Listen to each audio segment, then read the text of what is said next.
This is Geometry, Unit 9, working on tangent lines and secants.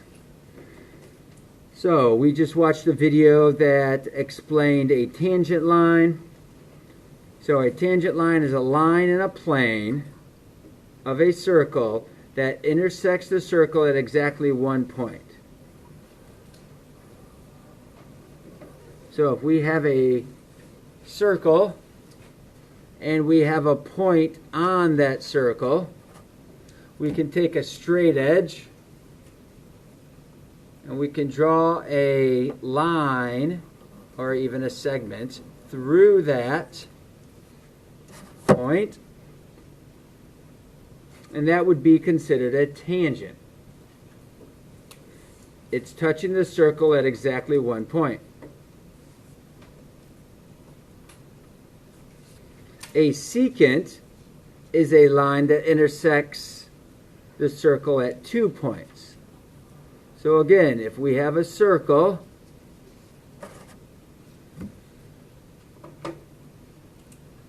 now we can draw our secant anywhere as long as it touches a circle twice. That would be a typical way of drawing in your secant. If it's going to be a line, for sure, we like to put arrows on it. In many situations with tangents, we're dealing with segments that are tangent to the circle.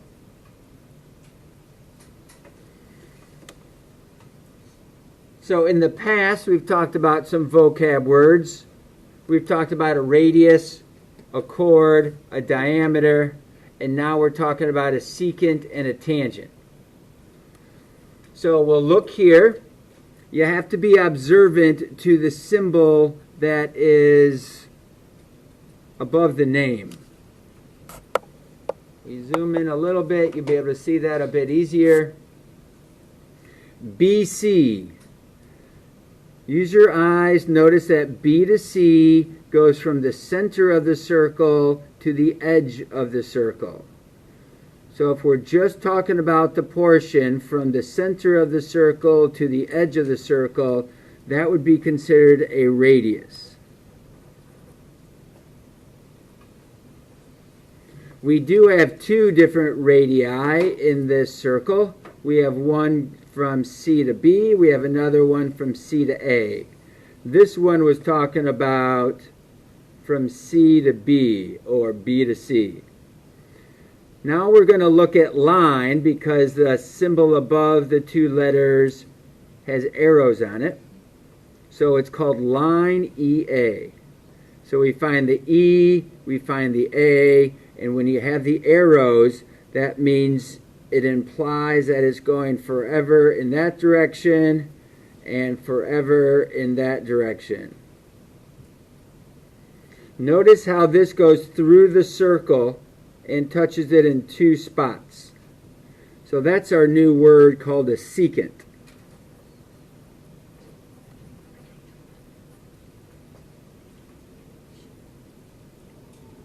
Then we have DE.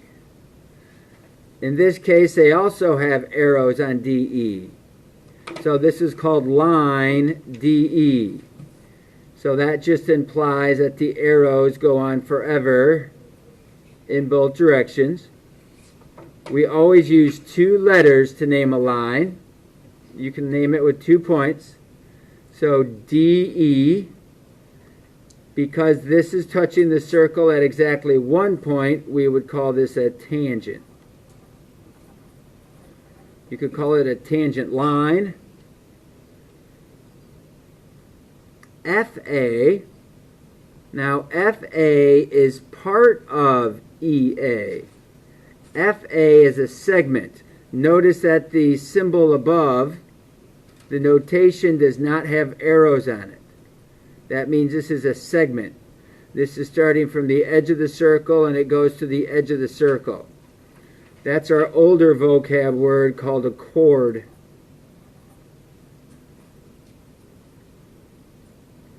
And then AB A to B goes through the inside of the circle also. It is also a segment. So it is a type of chord. Chord is a correct answer. But the best answer is to call it a diameter.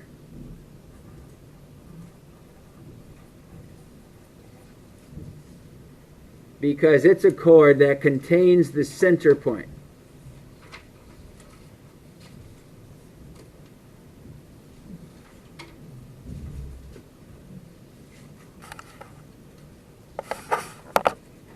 On the flip side, we have two columns, and we're going to do matching.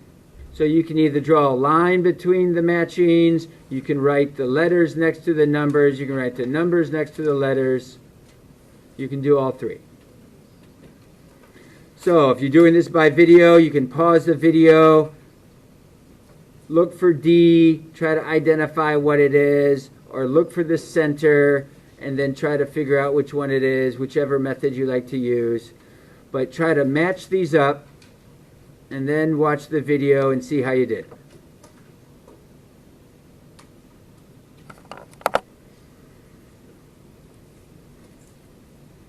So let's find a center. When we look at our circles, we have two centers. We have a center at point C, we have a center at point G. So both of those are considered centers. The only option we have here is C. Point C is a center. So you could call this A if you wish, or you could call this number 5 if you wish, or you could connect them using the matching. A chord. We have two different chords in this picture. We have a chord that's touching from A to B, and we have a chord that's touching from A to D. Now that A to D is probably more specifically called a diameter. It's a special chord that contains a center. So I would consider the best chord here to be from A to B, and we have that as an option. So 4 would be B, and you could put a 4 there if you wish. You could even connect them. Diameter. Well, we've already identified the diameter. That's from A to D. So notice in this case that there are no arrows on the diameter, just like there were no arrows on the chord. This is segment AB. A diameter is a segment AD.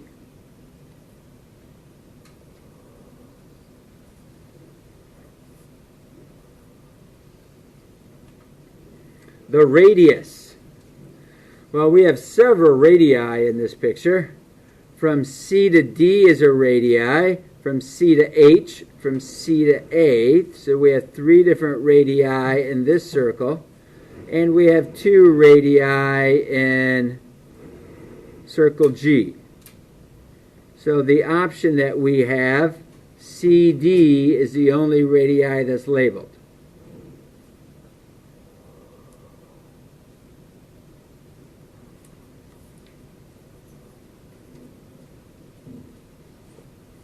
Point of tangency. That's the location that the tangent is touching the circle. So our tangent lines, we have a line here that is touching. It happens to be touching both circles.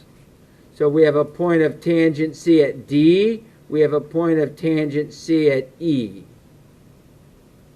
We also have a tangent line touching this circle at H. We also have it touching the circle at F. Notice that over here, this is not a tangent line because it's touching the circle at 2 spots, not just 1. So the point of tangency would be E, F, or D. The only option we have is point D. So that's letter E. That's number 1. Common. A common tangent that means it's going to touch two circles. It's going to touch both circles at one spot each. A common external means that the circles are on the same side of the line. It's kind of like the line is on the outside. It's not in between. So here would be our tangent, touching both of those circles. It's not in between the circles, it's on the side of the circles. So that would be DE. We're going to call that line DE. So this would be F. This would be number 8. A common internal tangent has to be a tangent, but it's going to have the circles on both sides of the line. The line is in between. It's internal, in between. So that's going to be HF or FH. So that's going to be G, or number 2. And then a secant is typically a line. It's going to contain a chord. Line AB. So that's H, and that's 7.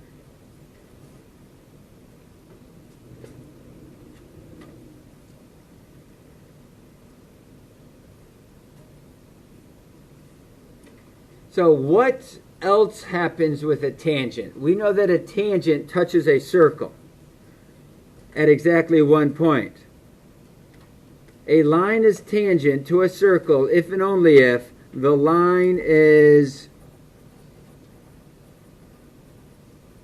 perpendicular to the radius of the circle at the endpoint on the circle. So at the point of tangency. P is the point of tangency. So it's 90 degrees at that point of tangency.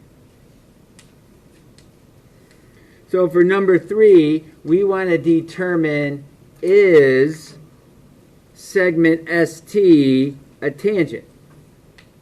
Does it form a right angle? We don't know if it's a right angle.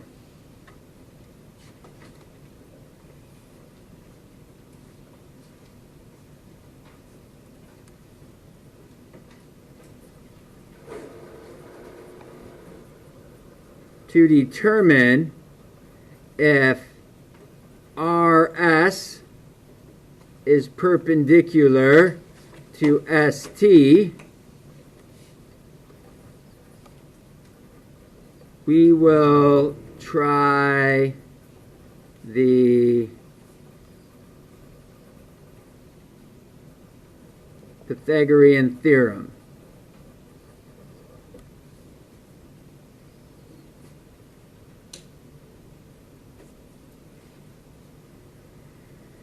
So what we're going to look at, if you notice here that from T to R, notice the bars, and it tells us that it's going all the way from the outside all the way to the center point. That's 26. The whole distance is 26. That's the biggest number. So we're going to use the biggest number squared, and we're not going to say equals yet because we don't know if it's equals. We're going to compare it. We've done this before. We're going to use this circle.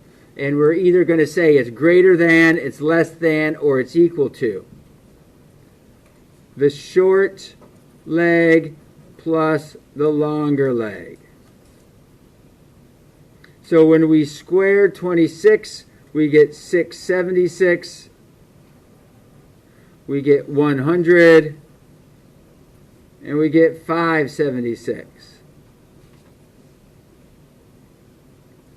And you might notice that when we add the 100 and the 576 together, we get 676. So these two numbers are the same.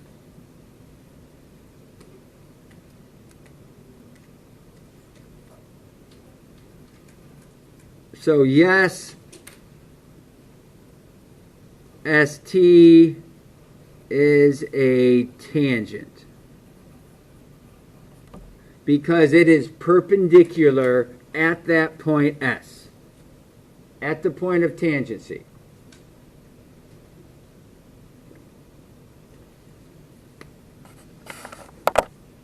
Now, what's different about number 4 is that we know it forms a right angle. We know BA is a tangent. What we're trying to figure out is what is the length of the radius. You might consider this to be like a water fountain. I picture this being at a zoo, and you have this big pool or a big fountain. You don't want to walk into the middle of the fountain to do your measurements to figure out what the radius is. So you can measure from the edge out to a point. You can measure from the side out to a point. And if you lay that in the correct order, you would form this right triangle. And we can calculate for what R is. So if we're truly using a tangent, then we know it's going to form a right triangle. And if we have a right triangle, then we can say hypotenuse squared equals leg squared plus leg squared.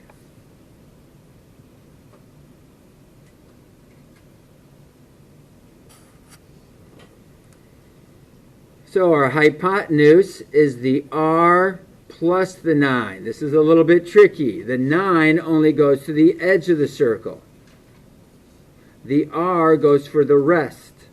So it takes the R plus the 9 to be the entire longest side. We have R squared and we have 15 squared.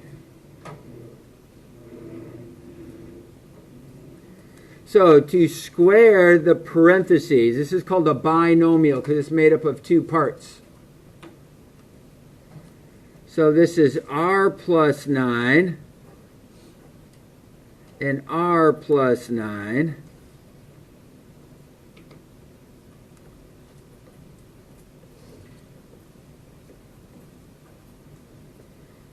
Now, for us to calculate what R plus 9 squared is, a common mistake is people just call this R squared plus 81.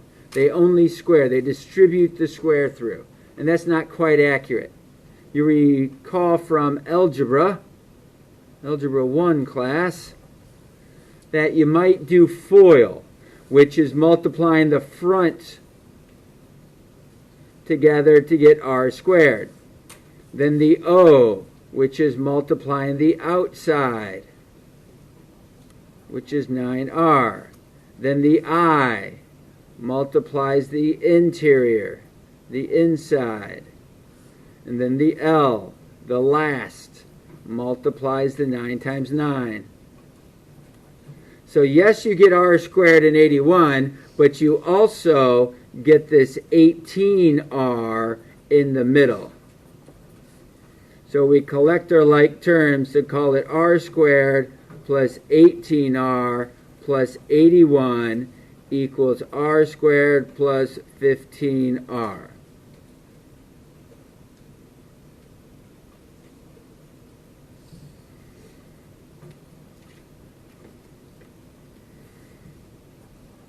So we continue to do like terms. We subtract our R squared over. So we're going to have 18R plus 81, that equals 225. We minus the 81. That gives us 18R equals 144.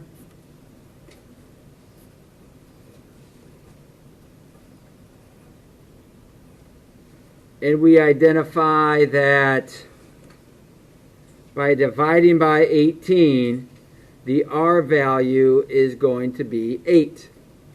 18 goes into 144 8 times. So find the measurement of the radius. The radius would be 8.